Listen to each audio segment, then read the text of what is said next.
하나님의 말씀은 사도 사무엘상 24장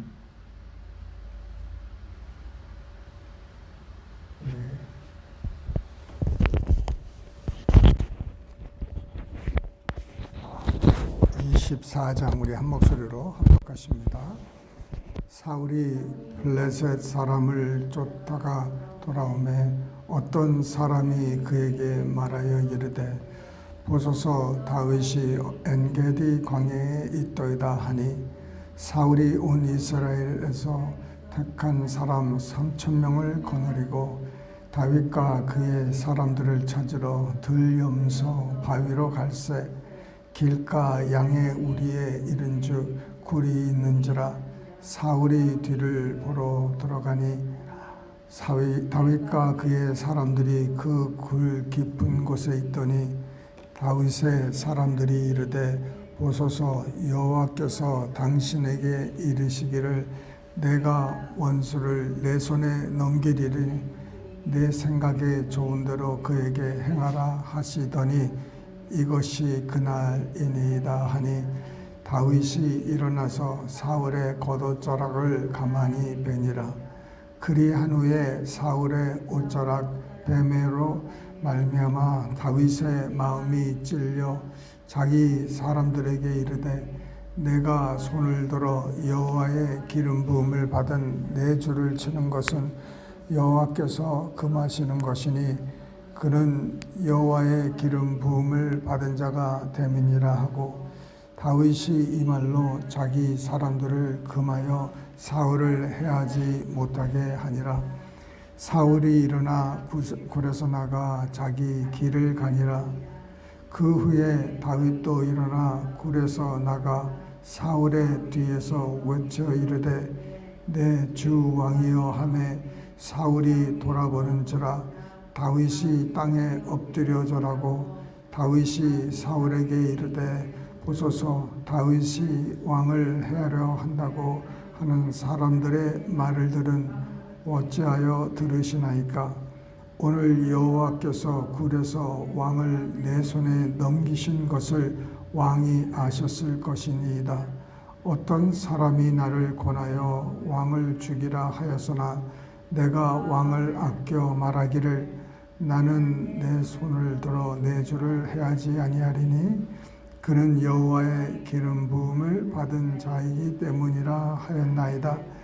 내 아버지여 보소서 내 손에 있는 왕의 옷자락을 보소서 내가 왕을 죽이지 아니하고 겉옷자락만 베었을즉 내 손에 악이나 죄가가 없는 줄을 오늘 아실지니이다.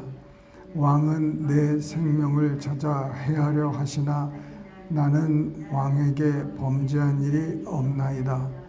여호와께서는 나와 왕 사이를 판단하사 여호와께서 나를 위하여 왕에게 보복하시려거니와 내 손으로는 왕을 해하지 않겠나이다. 옛 속담에 말하기를 악은 악인에게서 난다 하였으니 내 손이 왕을 해하지 아니하리이다.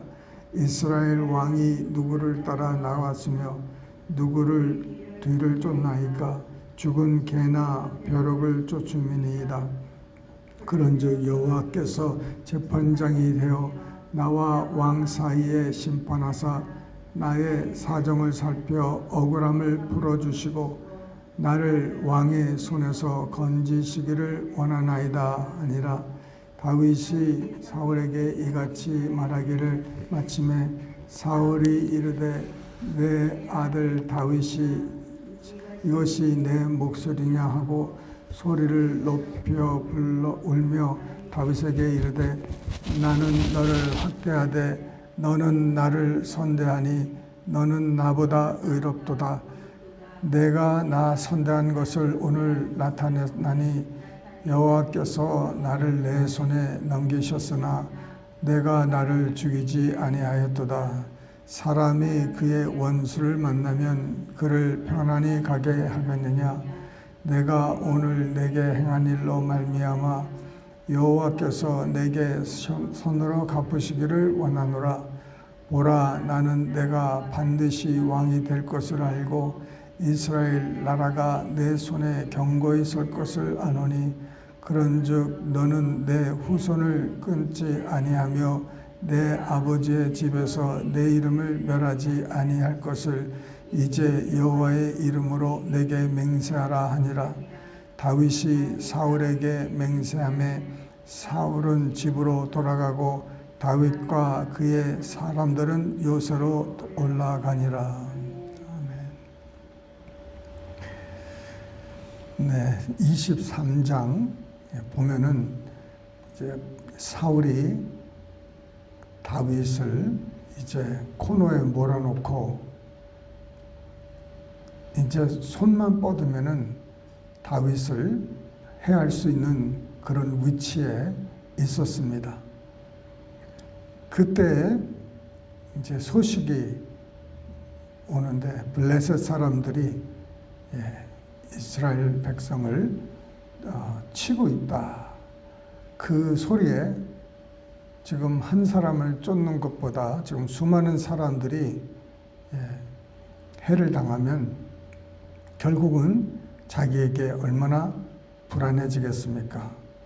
왕이 지금 미쳐가지고 그 죄도 안 지은 해하지도 않는 다윗을 죽이려다가 많은 사람이 지금 보호를 받지 못하고 피해를 받는다. 그러면은 사울이 어떻게 되겠습니까?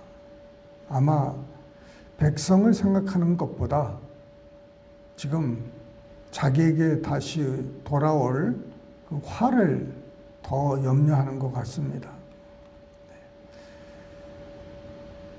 백성을 생각했다면은 블레셋 사람들과 막 전쟁을 지금 하면서 지금 도망가는 사람을 쫓다가 이제 집으로 돌아가야 되지 않습니까? 지금 다윗을 쫓으러 한참 갔다가 또 블레셋 사람과 싸우다가 그러면 이제 얼마나 지쳤겠습니까? 그런데 그 중에서 3,000명을 또 선발해서 데리고 또 다윗을 쫓는 거예요. 사람이 저렇게 마음에 화가 있고 분이 있으면은 그렇게 됩니다. 생각이 이성이 이른 거죠. 또 이제 다윗을 찾으러 갔는데 이제 굴에 들어가 이제 자기 일을 봅니다. 여기서 뭐 잠을 잤던지 용변을 보던지 해석의 나름인데 어쨌든 그가 그 어두운 굴 속에 들어가는데 그 깊은 굴 끝에는 누가 있었냐면은 다윗과 신복들이 있었어요. 그러니 이제 다윗이 이제 절호의 찬스가 온 거죠. 자기 원수를 갚을 수 있는. 그리고 그 원수를 넘겨주겠다. 이렇게 하나님이 말씀한 것을 그 신하들이, 신복들이 들은 거예요. 그러면서 다윗에게 지금 우리에게 했던 말들이 지금 그날이다 이거죠. 지금 혼자서 이렇게 무방비 상태로 있고 저 원수를 우리가 칠 수 있는 그날인데 바로 오늘이 그날이다. 다윗은 사울의 겉옷을 이렇게 뵙니다. 그러고 나서는 그 옷자락을 벤 것 때문에 마음이 또 찔리는 거예요. 그래서 모든 신하들에게, 모든 신복들에게 하는 말이 기름 부음 받은 사람을 나와 너희들은 손을 대지 말라.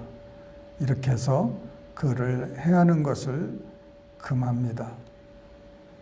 한참 이제 사울이 이를 보고 이제 가는 거예요. 저 만층 가가지고 이제 다윗이 자기 몸을 드러내고 왜 나를 쫓느냐는 거죠. 내가 뭘 그렇게 잘못했는데 나같이 정말 아무것도 않는 하찮은 개와 벼룩과 같은 그런 인생을 왜 왕이 쫓으면서 시간 낭비하고 그렇게 삽니까? 그랬더니 사울이 거기서 회개를 하는 것 같아요. 네가 나보다 참 의롭다. 네가 나를 죽일 수 있는데 나를 해하지 않았다. 그래서 자기의 패배를 모든 사람 앞에서 이렇게 인정을 하게 됩니다. 그리고 이제 자기도 울고 돌아갑니다. 맹세시키고 우리 가족들을 네가 왕이 돼서 우리에게 해를 끼치지 말라. 그러면 이제 모든 게 다 끝나야 되지 않습니까? 근데 사울은 이렇게 맹세하고도 이렇게 울고도 또 다윗 찾으러 나갑니다. 그 어두움 속에 양심의 화를 양심이 이렇게 어두워지고 그러면은요, 자기가 정말 무슨 일을 했는지 모르는 거예요. 화인을 맞은 양심은요, 아무리 말을 해도 듣질 않습니다. 하나님이 말씀을 직접해도 듣질 않을 거예요. 왜? 들을 수 있는 이제 그 선을 넘는 거예요. 자기도 알고 있었어요. 이러면 안 되는 거. 그런데도 어떻게 할 수가 없는 거예요. 다윗은 왜 다윗이 왕을 해야 한다는 그런 말을 듣냐는 거예요.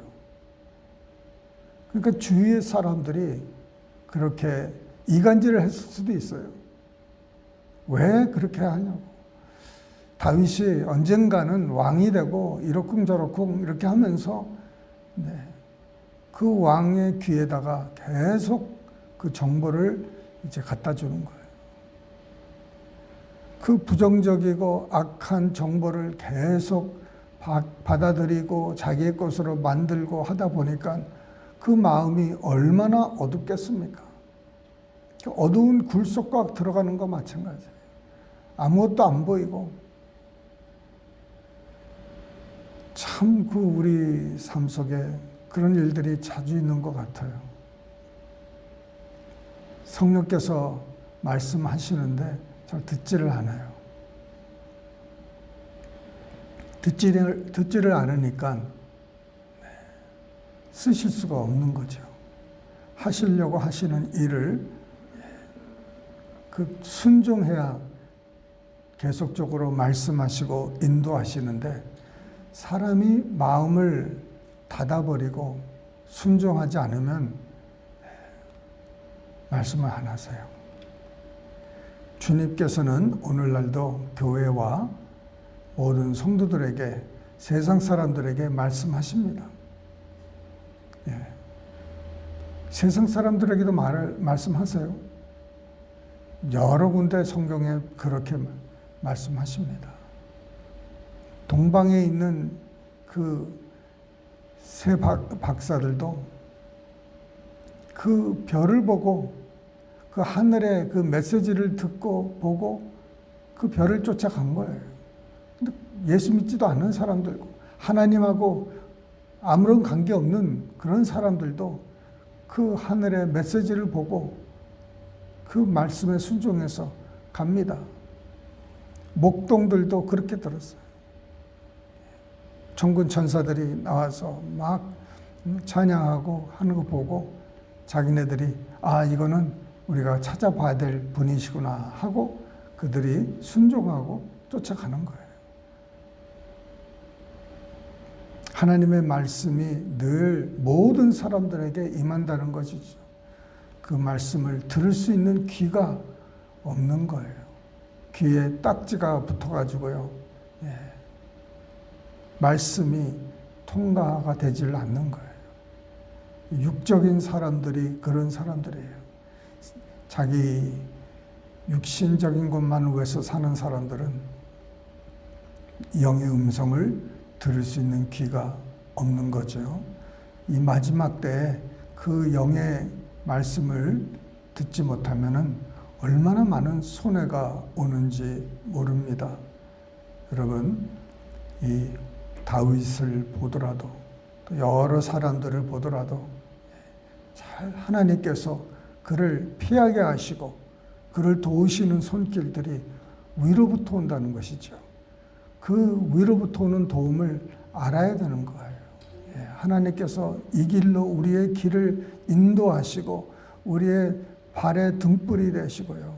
그런데 그 길을, 그 등불이 우리를 인도하시고 우리를 이끌어 주시는데 그 등불을 볼 수 없고 들을 수 없으면은 그게 무슨 소용이 있겠습니까?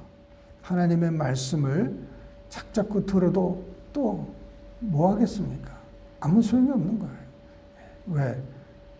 내 고집이 더 세. 성령보다 더 세. 성령보다 더 세니까 뭐라고 성령님도 뭐 어떻게 할 수가 없어요. 성령님은 젠틀이에요. 젠틀. 온유하신 분이기 때문에 강요하지 않으시고, 그렇죠. 조용한 가운데서 인도하시기를 원하십니다. 오늘 우리의 귀가 어두워져 있진 않나, 우리의 영안이 어두워져 있지 않나, 이런 것들을 한번 살펴보시고 주님이 나에게 지금 무슨 말씀을 오늘 하실까? 나는 그것을 순종할 수 있는 그 마음의 자세가 있는가? 아니면은 말씀을 하시든지 마시든지 아무 상관없이 나는 내 길을 가겠습니다 하는 그런 고집과 아집이 아직도 내 자리에, 내 마음에 지금 와 있는지 돌아보는 한 시간 되시기를 주님의 이름으로 축원합니다. 기도하십니다. 살아계신 아버지 하나님 감사합니다. 정말 우리 가운데 성령께서 말씀하시고 이끌어 주시는데 주님, 그 들을 수 있는 귀가 주님, 우리가 부족합니다. 우리의 주님, 귀를 열어주시고 성령님의 음성을 들을 수 있는 종들이 되게 하여 주시옵소서. 주님, 우리의 눈을 열어주셔서 주님께서 우리를 이끄시는 대로 따라갈 수 있는 주의 양들이 되게 하여 주시옵소서. 마지막 때에 주님, 우리는 눈이 어두워서 잘 볼 수가 없습니다. 주님, 정말 한 치의 앞도 우리는 알 수가 없는데 주님, 우리를 말씀으로 우리를 정말 여러 가지 방법으로 이끌어 주셔서 우리를 보존하여 주시고 주의 나라를 위해서 주님 사용될 수 있는 우리들 되게 주님 만들어 주시옵소서. 주님만 사랑하고 주님만 의지하며 예수님 이름 받들어 감사하며 기도드리옵나이다. 아멘.